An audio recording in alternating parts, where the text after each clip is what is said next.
Donald Trump was a very busy man yesterday.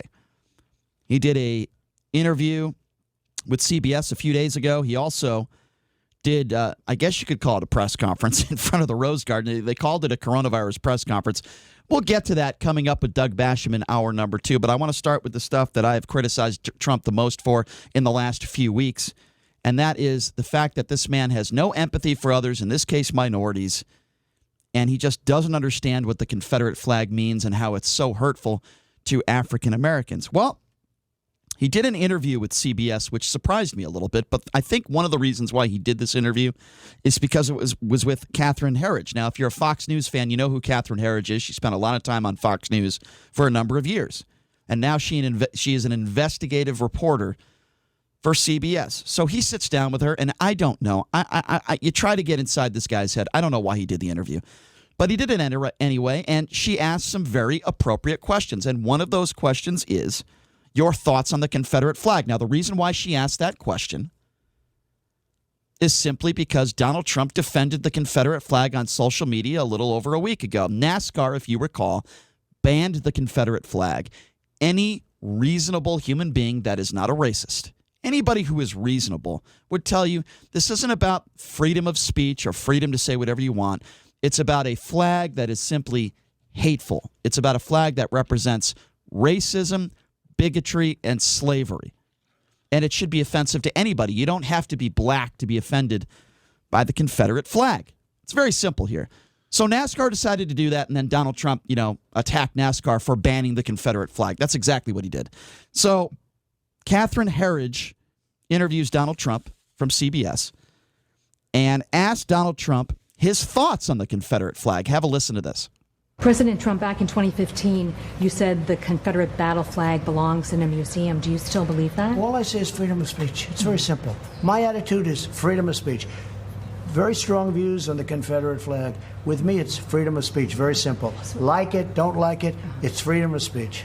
Would you be comfortable with your supporters displaying the Confederate battle flag at political events? It depends on what your definition is, but I am comfortable with freedom of speech. It's very simple. But you understand why the flag is a painful symbol for many people, because it's a reminder of slavery. Well, people love it, and I know people that like the Confederate flag, and they're not thinking about slavery.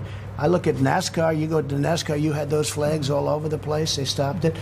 I just think it's freedom of speech, whether it's Confederate flags or Black Lives Matter or anything else you want to talk about. It's freedom of speech. Okay, so first of all, let me just start with Black Lives Matter. President Trump had a huge problem with a Black Lives Matter sign legally put outside his hotel. So stop it with him being okay with Black Lives Matter. That's number one. Number two, people love it. The few people that I've talked to, and they've been very few, some of whom called into this show. You also don't live in the South, Brian.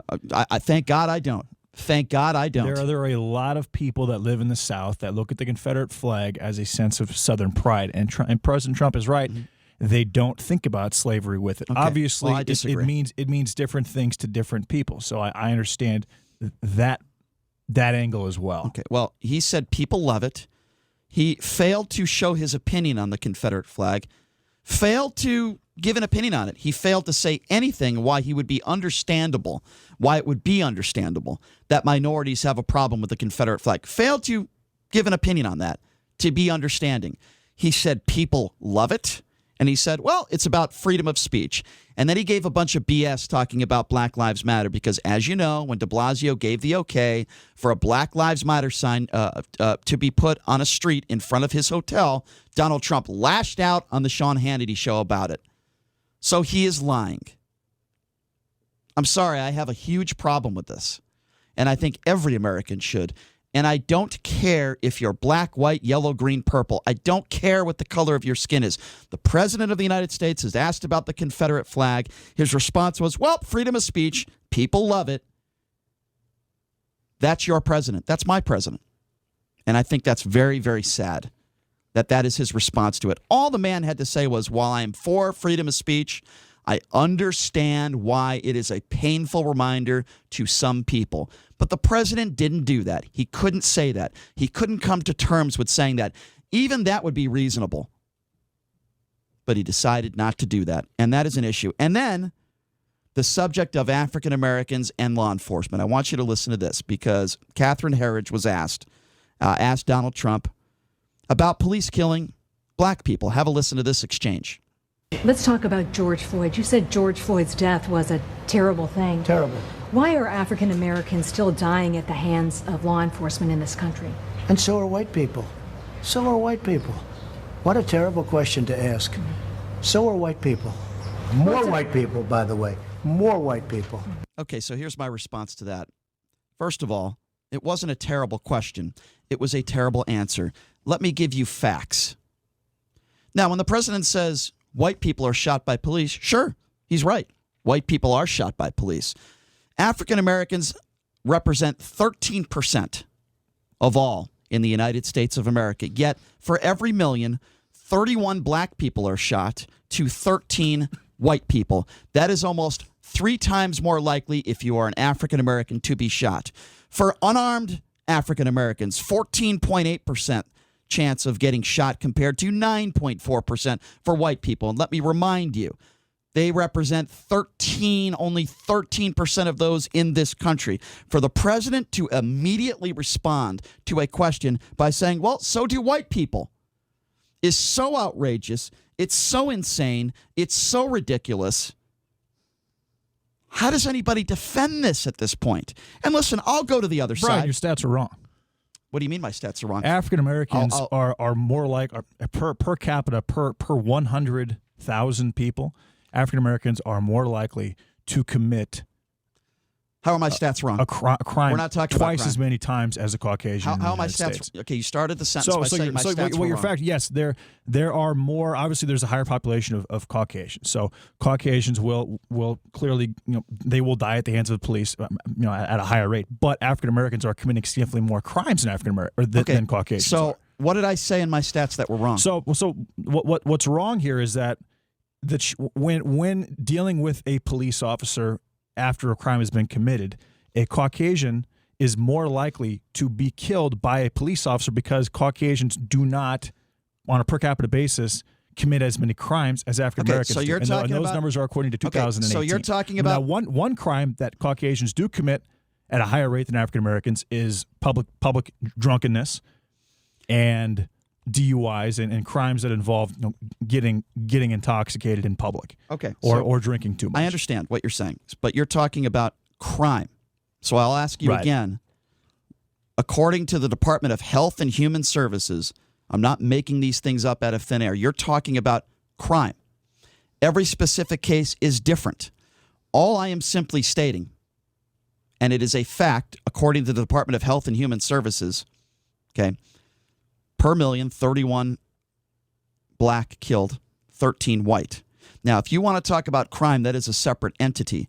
But simply put, if you are black living in this country, you have close to, and in some cases, by the way, it could be 6 times more likely in some areas of this country, but as a whole in this country, you are around 3 times more likely to be shot by hold on, let me just finish. You are 3 times more likely to be shot by a police officer if you are black. And why am I bringing this up? But you're not factoring into the equation that you're also much more likely to be around a police officer or have a police officer in your presence for a negative reason because you're more likely to commit a crime under those circumstances. So every circumstance is African Americans on a per capita basis per 100,000 commit crimes at almost twice as many as Caucasians do across the United States, and those numbers are according to 2018. Okay, so let's just except the crimes that I mentioned before. Okay, so let's just go with that stat. Okay. 2 times more likely if you're African American to commit a crime than if you're white. Okay. There are some parts in this country based on the Department of Health and Human Services where if you are black, you are 6 times more likely to be shot. There are, and by the way, I didn't say 2 times more likely throughout the country. I said 3 times more likely according to the Department of Health and Human Services.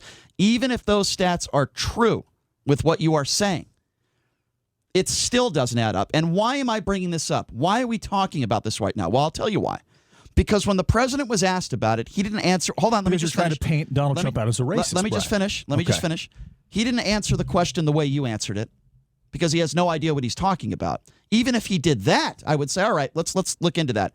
The first thing he said when talking about black people being shot was, well, white people get shot too.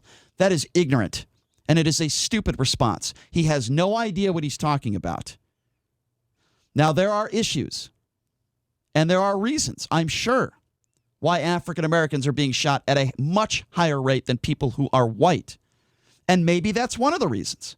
I don't doubt that. But for the president to immediately answer the question and say, that's a horrible question, and get defensive, and then say, well, white people get shot too, the point I'm trying to make, JD, is that is an embarrassment. Okay. And I know you're looking up stats, but I'm trying to talk to you about Trump right now. Are you comfortable with the way Trump answered that question? Number one, do you think it's a stupid question? And number two, do you think his response was the right response as the leader of the free world to respond the way he did? What I'm not comfortable with right now is this conversation of defund the police on a national level. That's a completely different subject. Why are we talking about that Since the conversation has started in the last 4 or 5 months, crime in inner cities is up nearly 40 to 50% across the board. Okay, in New York City, police department retirements are up almost 300%. That's not what I asked you. And shootings are up 152%. Right, we can talk about defund the police. In fact, I would prefer you do that with Doug. No, but defund the police is predicated on the fact that policemen across the country are going out of their way to end lives of African Americans, and that just is not true. We can on a basis. On a per arrest or a per interaction or a per encounter basis. I have that's what I'm saying. And so that's my major problem right now, because it is putting a lot of people at risk, and it's actually hurting African American communities nationwide more than anything else. Like, for example, Brian, since Memorial Day in New York City, there have been as of yesterday, there was 400 shootings, 75 deaths. Every single victim was African American. All right, it's actually significantly worse for African Americans now than it was before, but before the defund the police conversation. Okay, first of all, I don't agree with defunding the police. That's number one. Number two, that wasn't my question, and I'll gladly talk about defunding the police with you, and I would like you to have that conversation with Doug Basham in hour number 2, but that was not my question. That has nothing to do with what I asked you, which is this, and I will ask it again. When someone asks the leader of the free world, in this case, the president of the United States, Donald Trump, and when they ask him, in this case, it was Catherine Herridge, who is a very good reporter, and I have a lot of respect for her, when she asked the president of the United States about why black people are being killed and why the percentage is higher than white people, his immediate response is, that is a horrible question. And then after that, says, well, white people get killed too. So my question is, are you comfortable with the way the president answered that question? Well, again, I think that his response is based on the fact that he believes that question is leading to the fact that it's implying that police officers nationwide are racist towards African Americans, and that makes Donald Trump angry. It makes me angry. He didn't say that. I know, but that's why he answered the question, in my opinion. Okay, but would I have answered that question that way? No, I would have answered the question the way I just answered the question. He's the president of the United States. I would have broken it down significantly different than that. You think that's a horrible question to ask? Do I think it's? I think it's very legitimate. I don't think it's a horrible question to ask, but I think that it is kind of leading because of what is going on right now with defund the police. As a Trump supporter, and this, I mean, if you've seen the videos that have been posted all over the internet, I mean, police officers are being heckled. Things are being thrown at them. They are being constantly tested every single day across the country right now, Brian. Okay, and they're doesn't being change the stats, and though, they're being vilified, and they're being treated terribly. And so, for Donald Trump, I mean, for example, there was a. Hold on a second. What you just said. Hold on. This is important. There was a back the blue. Hold on. There was a back the blue rally in Omaha, Nebraska, where I'm from, and a professor from Creighton University, a theology professor. This guy teaches young people. He helps them grow mentally and develop. He said, wow, this is going to be a white supremacist rally. So now there's this conversation that if you support the police on a national basis, that you are a white supremacist. That's absurd. The majority of people don't think that way, so I'm not even going to address that. That's a Creighton professor that's doing that. That's one person. That doesn't mean the majority of Americans. A lot of people are doing that exact thing, I'd like you to define what a lot means. I don't know what you're talking about, because I don't think that way, and the majority of Democrats don't think that way. Spend some time on Twitter. All right. Take a look at what's really going on right now. I don't care what people say on Twitter. The police are being vilified. I mean, I don't care what people say on social media. That's not real life. Even here in Las Vegas, Nevada, Stretch Sanders, who we had on the show several times, he's now started a patrol system. And he is an extremist, and that's why we don't have him on the show anymore. He is an extremist. There are extremists, and I'm not going to talk about There are people now talking about the police not doing their job. And is there an issue in Las Vegas with LVMPD not doing their job? Let me jump in now. Let me address this. Okay, you said police are treated terribly. Would you also agree that at times in this country, minorities are treated terribly by police? Are you willing to agree on that? Well, of course I am. Okay. Absolutely. So there are issues. I mean, Derek Chauvin is a direct example of that taking place. So now verbatim. that we agree on that, of course, there are issues. How could I not agree with that? So what? Okay. And so there are bad police officers. So you're making my point for me. Why couldn't the president of the United States say that? While I don't like the way the police are treated in some situations, I would also agree that minorities are not treated fairly, and we need to do something about that. He's not bringing the country together when he says, well, white people are being shot too. That is not leadership. Leadership would take both sides of the issue. While I want police to be treated fairly, I also want minorities to be treated fairly. We need to come together as a nation and figure this thing out. But the president is not willing to do that, and that's my whole point. He's not willing to take both sides of an issue. He talks to his base, he defends the Confederate flag, he attacks minorities, and he says, well, white people are being shot too, because he has no empathy for people. All right, so here's an example. In 2018, white people committed 3,953 murders. That's a rate of 2 per 100,000. Again, you're talking about crime. A comparable rate for black people would yield 880 murders, and there were almost 5,000. Okay, again, that's significantly higher than 2 times. Brian. Okay, again, you're talking about crime, and I am talking about those stats go across the board. All right, I got to take a break. There's a lot more interaction with police officers. Here's what we're going to do. I got to take a break. I think we all agree that the way the president responded in this interview was absurd and embarrassing and ridiculous, and it doesn't bring anybody together. But we want to get your thoughts on this. What do you think about Donald Trump defending the Confederate flag, doubling up? And then when asked about black people being killed by law enforcement, his response is, that's a horrible question, and white people get killed by cops too.